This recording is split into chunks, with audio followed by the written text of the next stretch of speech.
ఎల్జిబన్ south అమెరికాకి చెందిన ఒక డార్క్ హారర్ మాన్స్టర్. ఇది 4 మీటర్లు ఉంటుందని చెబుతున్నారు. చూడ్డానికి బాగా సన్నగా, చర్మం అంతా కుళ్ళిపోయి, తలపై ఒక హ్యాట్తో వెనుకాల ఒక బ్యాగ్ పెట్టుకొని ఉంటాడు. ఆ బ్యాగ్ని ఓపెన్ చేస్తే లోపల చాలా మనుషుల ఎముకలు ఉంటాయంట.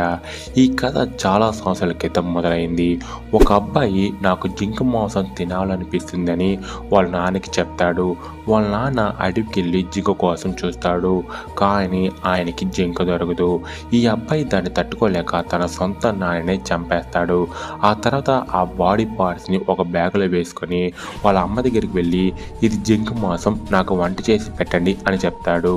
కానీ వాళ్ళమ్మ ఇది తన భర్త మాంసం అని కనిపెట్టేస్తుంది. దాంతో వాళ్ళ తాత వీడిని ఒక చెట్టుకు కట్టేసి కొడతారు. తన స్కిన్ అంతా బాగా డ్యామేజ్ అయిన తర్వాత చిల్లీ పౌడర్ని, ఆల్కహాల్ని పోస్తారు. ఆ తర్వాత కట్లు విప్పేసి కుక్కలతో తరిమి కొట్టాడు.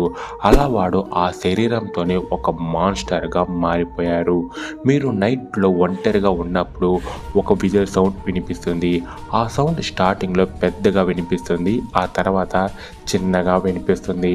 మనం అనుకుంటాం సౌండ్ తగ్గిపోయింది, అది దూరంగా వెళ్ళిపోయిందని, కానీ అది తప్పు. ఈ ఎలిజబెత్ దూరంగా ఉన్నప్పుడు సౌండ్ గట్టిగా వినిపిస్తుంది, దగ్గరగా ఉన్నప్పుడు లోగా వినిపిస్తుంది.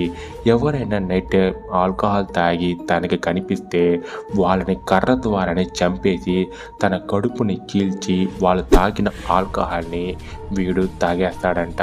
వాళ్ళ బాడీని తినేసి వాళ్ళ మెమరీ కోసం 2-3 ఎముకల్ని తన బ్యాగ్లో వేసుకున్నాడంట.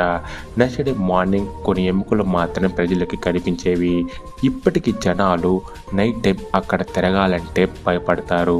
వీడి నుండి తప్పించుకోవడానికి ఒకటే మార్గం, అదే డాగ్స్. ఎలిజబెత్కి డాగ్స్ అంటే ఇప్పటికీ చాలా భయం.